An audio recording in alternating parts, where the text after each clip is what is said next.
Put God first. Put God first in everything you do.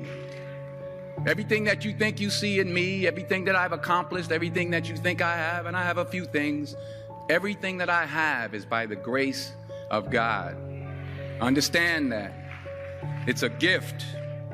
I was sitting in my mother's beauty parlor, and I'm looking in the mirror, and I see behind me this woman under the dryer. And every time I looked up, she was looking at me, just looking me in the eye. And I didn't know who she was, and I said, she said, somebody give me a pen, give me a pencil. I have a prophecy.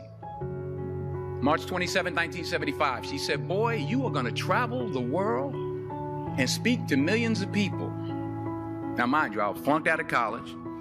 I'm thinking about joining the army. I didn't know what I was going to do. And she's telling me I'm going to travel the world and speak to millions of people.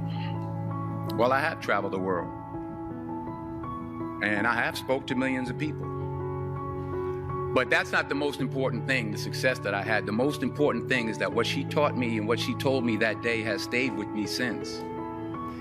I've been protected. I've been directed. I've been corrected. I've kept God in my life and it's kept me humble.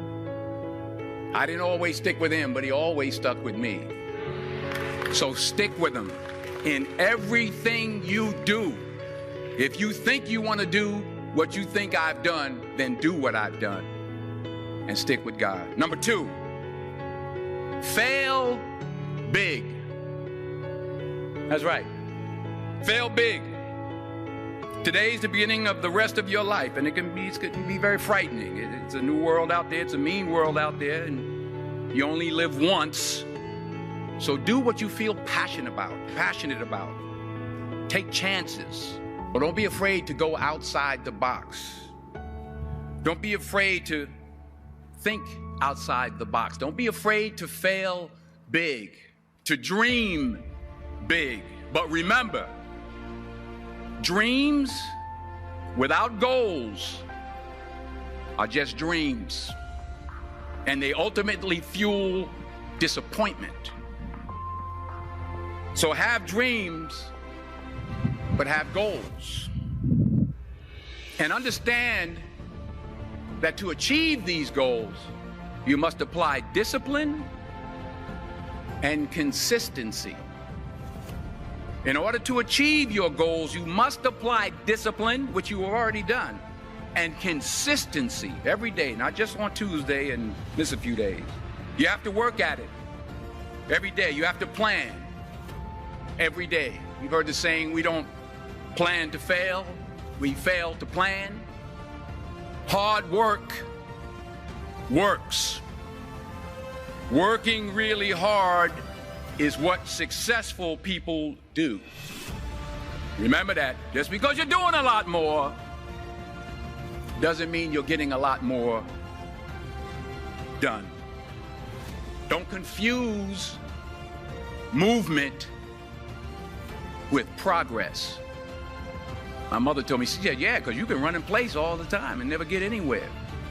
So continue to strive, continue to have goals, continue to progress.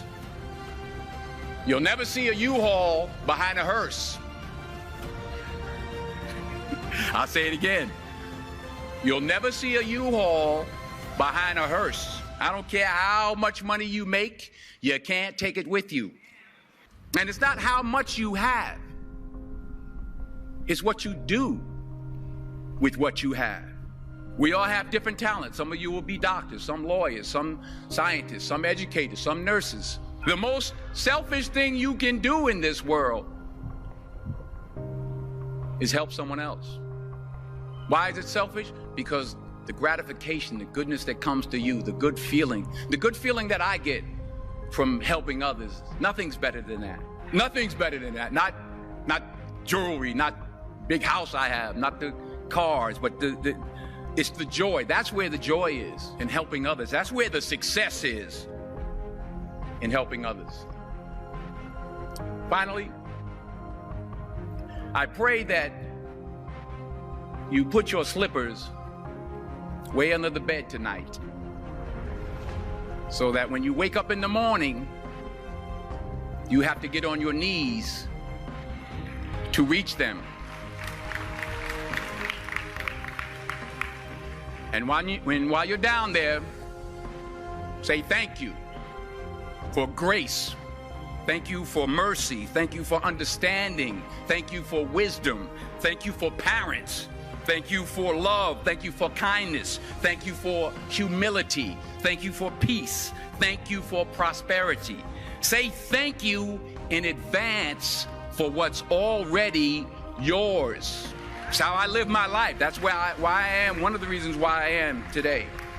Say thank you in advance for what is already yours. True desire in the heart for anything good is God's proof to you, sent beforehand to indicate that it's yours already. I'll say it again. True desire in the heart, that itch that you have, whatever it is you want to do, that thing that you want to do to help others and to grow and to make money, that desire, that itch, that's God's proof to you, sent beforehand already to indicate that it's yours. And anything you want good, you can have. So claim it. Work hard to get it. When you get it, reach back. Pull someone else up. Each one, teach one. Don't just aspire to make a living. Aspire to make a difference.